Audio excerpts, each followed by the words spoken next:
A backup copies data stored on your computer or network in order to be able to restore information deleted or corrupted by a mechanical failure, an accidental deletion, or a malicious breach. Backups should be performed on a regular basis to be useful. How often you need to make a backup depends on how frequently your information changes. There are three main types of backups. Full backups copy all information that will be needed to restore the system. Differential backups copy only information that has been added or changed since the last full backup.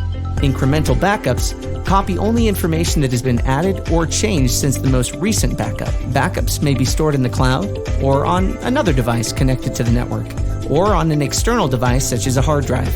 Off-site storage is highly recommended in case your primary place of business is damaged or inaccessible. Making a backup isn't enough to protect your data. You also need to complete total, tested restorations of your system periodically to verify that your backup is capturing all the information needed to recover from an adverse event. It also gives your team experience with restoration before a crisis.